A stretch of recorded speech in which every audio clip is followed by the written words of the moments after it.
이 시간은 마태복음 11장 28절에서 30절을 본문으로 예수님의 초청이라고 하는 제목으로 말씀을 나눕니다. 오늘 주일 예배는 함께 얼굴을 마주하지 못하고 비대면 온라인 예배로 우리가 예배 드릴 수밖에 없게 되었지만, 하나님께서 우리에게 들을 길을 열어주셔서 큰 은혜 주시기를 바랍니다. 수고하고 무거운 짐진 자들아, 다 내게로 오라. 내가 너희를 쉬게 하리라. 이 세상을 살아가는 모든 사람은 수고하고 무거운 짐진 자들입니다. 무슨 짐이든 우리 각자가 짊어지고 살아가는 짐이란 것은 나만 그런 것이 아니라 그 짐이 큰지 작은지 겉으로 드러나든 드러나지 않든 그 차이가 있을 뿐 모든 인생이 다 지고 있는 것들입니다. 우리 성도님들은 어떠한 짐을 지고 있습니까? 하나님께서 우리를 사랑하셔서 보내주신 예수님께서는 수고하고 무거운 짐진 자들을 부르십니다. 예수님께서 우리들을 초청하여 주시는 것입니다. 이사야서 말씀 중에 이 비슷한 예수님의 표현이 나오는 재미있는 하나님의 말씀, 그러나 무겁지만 또 소망의 말씀이 있는데, 이사야 43장 24절에서 25절 말씀에 너는 내 죄짐으로 나를 수고롭게 하며 내 죄악으로 나를 괴롭게 하였느니라. 나 곧 나는 나를 위하여 내 허물을 도말하는 자니 내 죄를 기억하지 아니하리라. 무슨 뜻입니까?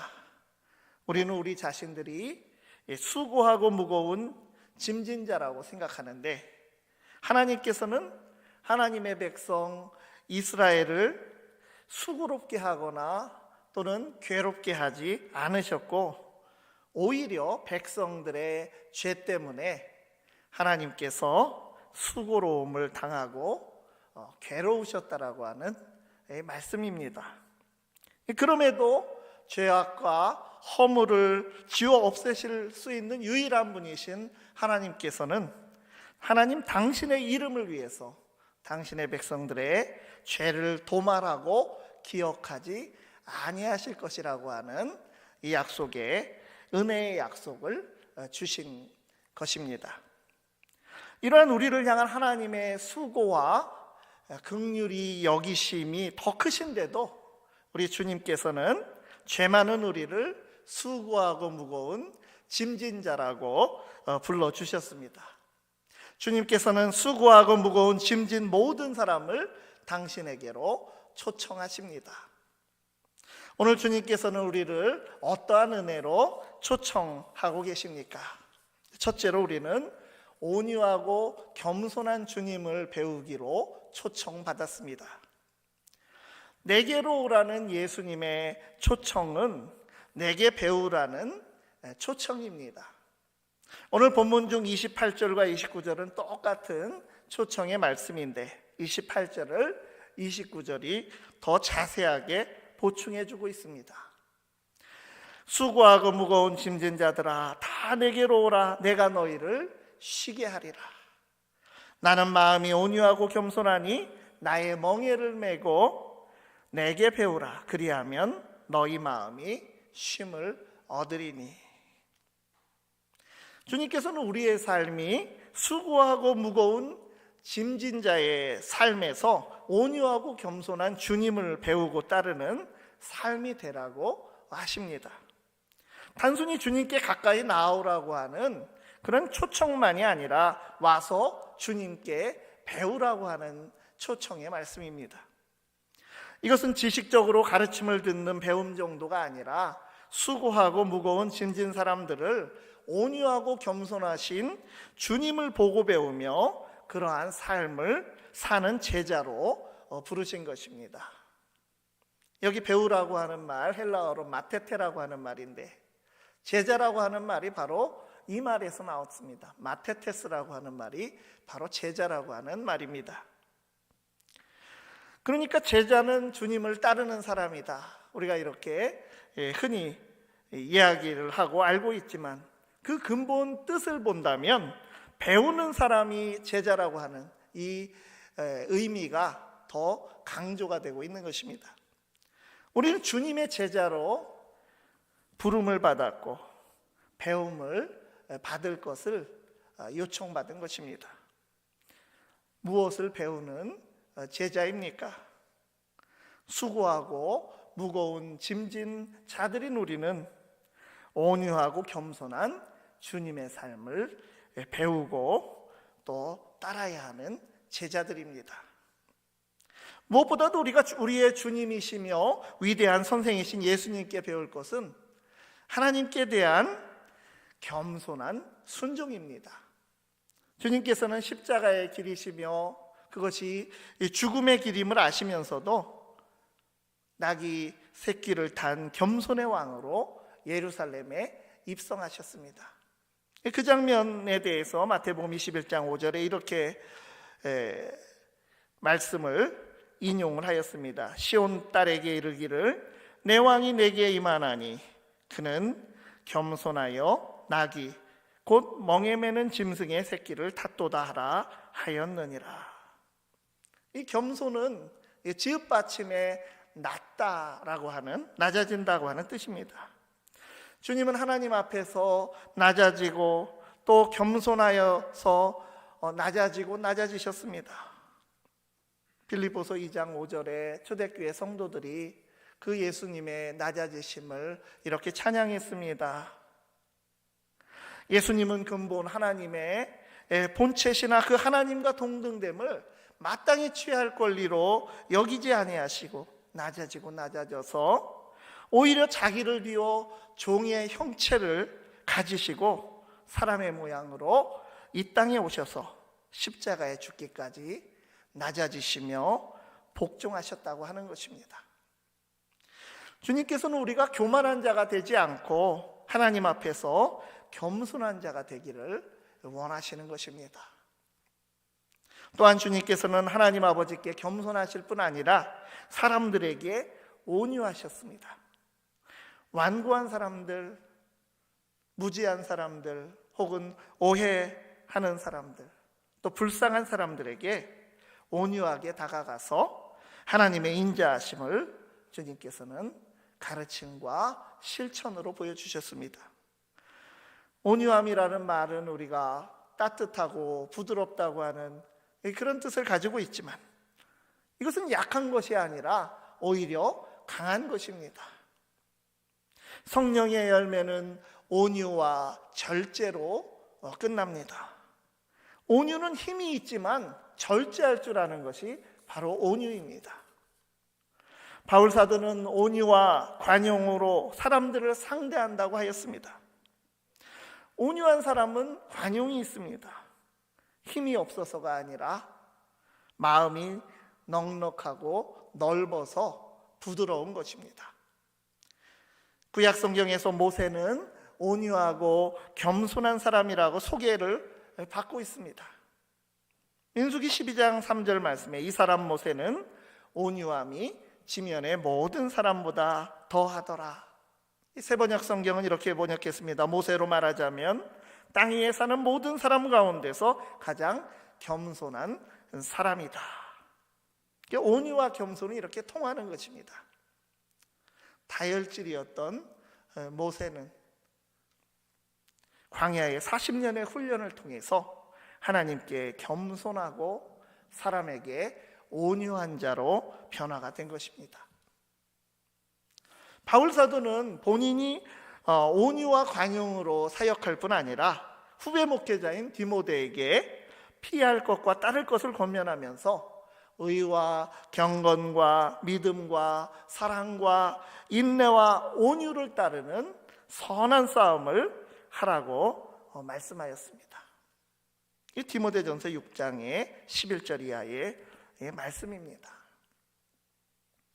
야고보서는 믿음에서 나오는 행함, 위로부터 오는 지혜는 거기에는 바로 온유함이 있다라고 말씀하였습니다. 너희 중에 지혜와 총명이 있는 자가 누구냐? 그는 선행으로 말미암아 지혜의 온유함으로 그 행함을 보일지니라고 하였습니다. 이 모든 말씀이 하나님께서 성령의 감동으로 우리에게 주신 말씀입니다. 이 말씀에 순종해야 합니다. 우리가 예수님의 마음을 품고 성령 충만함으로 온유하고 겸손한 삶을 사는 참 제자가 될 수 있기를 바랍니다. 두 번째로 우리는 주님 안에 참된 안식으로 초청받았습니다. 수고하고 무거운 짐진 자들이 온유하고 겸손한 주님께 배우면 참된 안식을 누리게 됩니다. 그래서 28절과 오늘 본문의 29절은 모두 쉼을 주신다, 안식을 주신다고 했습니다. 쉬게 하리라. 또 너희 마음이 쉼을 얻으리니라고 했습니다. 29절은 28절을 더 보충해서 마음이 쉼을 얻으리니라고 했습니다.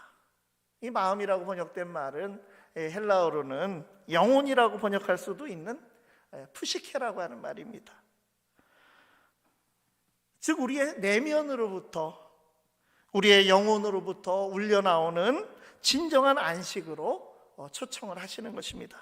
우리 주님께만 진정한 안식과 평안이 있습니다. 오늘 본문은 우리 귀에 참 은혜로운 초청과 안식의 약속이 있는 말씀이기 때문에 이 말씀만 떡 떼어서 많이 인용하면서 우리 삶 속에서 적용하고 은혜 받고 또 암송도 거의 하고 있는 이 말씀입니다. 그러나 크게 보면 12제자를 파송하면서 천국복음으로 초청하라고 하는 10장의 말씀과 또 안식일에 대한 논쟁 가운데서 진정한 안식의 의미를 가르치시는 12장 말씀의 사이에서 이 말씀이 짧은 요약으로 똑같이 그러한 주님의 초청과 안식을 선포하는 본문 말씀이 지금 위치하고 있다고 하는 것입니다. 그래서 오늘 이 말씀 바로 위에 보면 24절까지는 천국 복음의 그 말씀, 천국으로 초청하는 그 복음을 거부하는 완고한 자들, 오해하는 자들에 대해서 예수님께서 안타까워하시면서 그조차도 아버지 하나님의 뜻으로 시인하시고 인정하시고 받아들이시면서 그들을 아버지께 맡겨드리는 기도를 올리셨습니다. 천지의 주제이신 아버지여, 이것을 지혜롭고 슬기 있는 자들에게는 숨기시고 어린아이들에게는 나타내심을 감사하나이다. 옳소이다. 이렇게 된 것이 아버지의 뜻이니이다. 인간의 몸을 입고 이 땅에 오신 하나님의 아들 예수 그리스도 안에 참된 안식이 있습니다. 안식은 단지 안식일 규례를 지키는 것으로 얻는 것이 아니라 나는 자비를 원하고 제사를 원하지 아니하노라 하신 하나님의 말씀처럼 온유하고 겸손하신 주님을 따름으로써 참된 영혼의 쉼을 얻고 천국의 안식을 얻는 것입니다. 아버지 앞에서 겸손하신 예수님 당신처럼 주님께 나와 주님을 믿고 죄사함을 받는 겸손의 모습을 보이라고 예수님께서 만민에게 요청하고 있는 그 말씀이 바로 크게는 10장에서 12장이고 오늘 이 본문 11장 28절 이하의 말씀입니다. 그 초청에 믿음으로 반응하는 사람은 죄와 자기 자신이 목적이 되는 자기 주장의 삶에서 벗어나서 의와 생명의 관계 안에서 참 자유의 안식을 얻게 되는 것입니다. 하나님 아버지의 거룩하심과 온전하심을 따라 살라고 하는 예수님의 가르침대로 살아감으로써 우리는 하나님으로부터 분리되고 멀어짐으로 인한 우리의 삶의 혼돈과 그 무질서와 고단함에서 건져냄을 받고 진정한 평안을 누릴 수 있게 된 것입니다. 영적 질서 안에 제대로 자리를 잡게 된다는 것입니다. 그러므로 믿음은 믿는 자에게 안식을 의미하는 것입니다. 죄와 죄의 결과인 사망에서 자유함을 얻는 것입니다. 두려움이 없어지기 때문에 이미 이 생에서 우리는 안식을 누립니다. 자기 의와 공로를 쌓으며 자랑하고 입증하는 그런 세상적 삶의 방식에서도 자유를 얻고 평온함을 누릴 수가 있는 것입니다. 세상의 가치대로 살면서 세상에서 참 전쟁터와 같은 삶을 살지 않고 무엇을 먹을까, 무엇을 입을까 염려하는 걱정으로부터 자유로운 영혼이 된다는 것, 이것은 우리에게 큰 위안이 되고 쉼이 되는 것입니다. 우리를 올가매는 온갖 세상적인 끈들은 어떻습니까? 혈연, 집안 배경, 학연이라고 하는 그 학벌, 또 지연이라고 하는 이 고향이 어디 있냐라고 하는 온갖 이런 것들로부터도 자유로워질 수 있는 것입니다. 우리에게 진정 근본적으로 필요한 것은 하나님을 아는 지식입니다. 하나님을 알고 하나님을 경외하는 것이 지식의 근본이기 때문에 하나님을 알면 어리석음과 무지에서 해방되게 되는 것입니다. 이 세상의 것을 사랑해서는 수고하고 무거운 짐에서 노연할 수 없다는 것을 비로소 예수님을 만남으로 알게 되는 것입니다.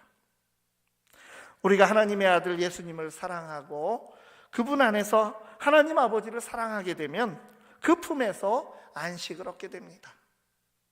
우리는 하나님의 은혜 아래서 하나님의 뜻만을 순종하고 실천하는 공동체인 하나님의 가족의 일원이 돼서 영혼의 안식을 누리게 되는 것입니다. 12장 마지막 단락이 바로 하나님의 가족에 대한 얘기입니다. 그래서 우리에게 있는 쉼은 게으른 안식이 아닙니다. 주님 안에서 우리가 24시간 또 365일 참된 안식을 누리면서도 죄로부터 수고하고 무거운 짐으로부터 자유롭기 때문에 우리는 주님 앞에 헌신하고 마음껏 섬길 수 있게 되는 것입니다.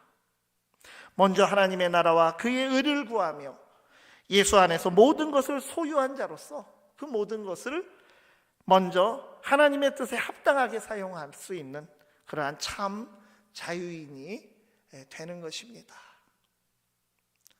예수님 안에서 참 안식을 누리며 하나님의 뜻을 이루는 삶을 살아갈 수 있기를 바랍니다.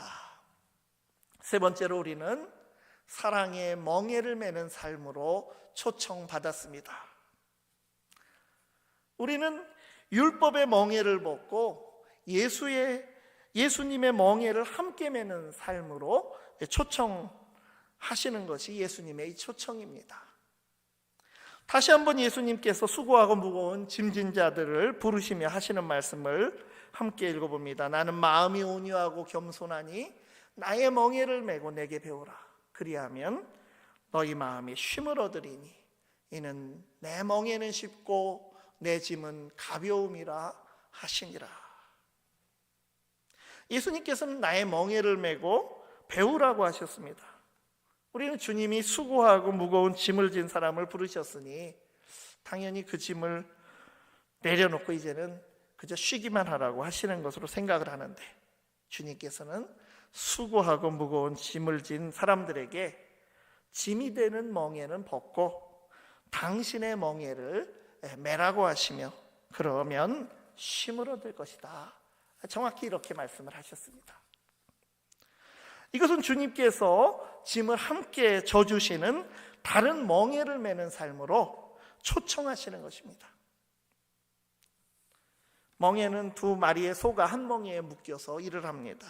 예수님의 멍에를 맨다고 하는 것은 예수님과 함께 한 조가 된다고 하는 것입니다. 예수님의 멍에를 매면 혼자 끌던 수레를 예수님과 함께 끌고 혼자가 갈던 밭을 예수님과 함께 갈고 혼자 지던 짐을 주님과 함께 지게 됩니다. 우리는 그저 그분의 멍에를 메고 그분이 하라는 대로 순종하며 따라하기만 하면 능력 주시는 자 안에서 무엇이든 어떤 상황이든 승리할 수가 있습니다. 거기에 쉼과 안식과 평안이 있습니다. 예수님께 나아가서 예수님의 멍에를 메면 그 후 우리의 주변에도 놀라운 일이 일어나게 됩니다. 30절에서 뭐라고 했습니까? 온유하고 겸손하신 주님과 함께 메는 멍에는 쉬운 멍에라고 했습니다. 이 말의 정확한 뜻은 부드러운 멍에라고 하는 뜻입니다. 편한 멍에가 돼서 우리의 짐을 가볍게 한다고 하셨습니다. 우리가 율법의 짐을 잘못된 멍에로 매면 바리새인들처럼 사람을 죽이는 법이 되어버립니다. 완고한 바리새인들의 멍에는 딱딱하고 아프고 무거운 멍에이지만 온유하신 주님의 멍에는 부드럽고 편한 멍에입니다. 예수님의 멍에는 주님께서 율법의 참뜻을 산상설교를 통해서 가르쳐 주신 대로 사랑의 멍에입니다. 우리 마음에 미움과 원한이 가득 차 있는 것보다 용서하는 마음을 갖는 것이 더 쉬운 멍에입니다. 어쩌면 차라리 미워하는 것이 용서하는 것보다 더 쉽다고 말하는 그런 환경에 있는 분이 있을지도 모르겠습니다.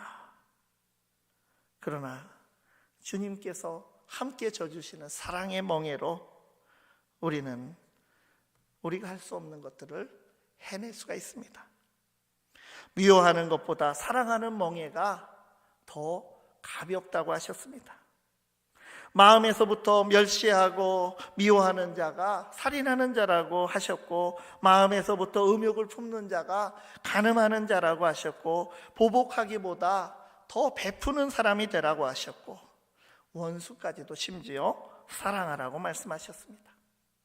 미움과 멸시와 음란과 원한으로 마음을 가득 채우기보다 주님이 함께 짊어지신 사랑의 멍에를 메고 사랑해야 합니다. 예수님의 멍에를 함께 메고 배울 뿐 아니라 우리는 그 사랑의 멍에로 다른 사람의 짐을 함께 지어줄 수도 있습니다. 갈라디아서 6장 2절 말씀에 그 율법을 그렇게 비판하던 이 갈라디아서가 마지막에 그리스도의 법에 대해서 이렇게 증언했습니다. 너희가 짐을 서로 지라. 그리하여 그리스도의 법을 성취하라. 완고한 마음으로 지는 율법의 멍에는 무거운 짐이 되지만 예수님의 사랑의 멍에를 서로 함께 지면 그리스도의 사랑, 그 사랑의 법을 성취할 수가 있습니다. 죄와 사망의 법에 수고하고 무거운 짐에서 생명의 성령의 법을 따르는 온유하고 겸손한 인생이 될 수 있습니다. 죄로부터 사망으로부터 세상의 짐으로부터 참된 안식을 주시는 예수님의 초청에 응답하여 예수님의 사랑의 멍에를 메고 참된 안식과 평안을 형제, 자매, 이웃과 나누는 복된 인생이 다 될 수 있기를 간절히 바랍니다. 기도하겠습니다. 참 좋으신 하나님 아버지, 온유하고 겸손하신 예수님의 초청에 죄의 짐과 수고의 짐과 완고함의 멍에가 아니라 주님과 함께 사랑의 멍에를 메라 하시는 그 부르심에 믿음과 사랑으로 응답하여 참 안식과 자유를 누리는 우리의 인생이 되게 하옵소서. 예수 그리스도의 이름으로 기도드리옵나이다. 아멘. 우리 함께 찬송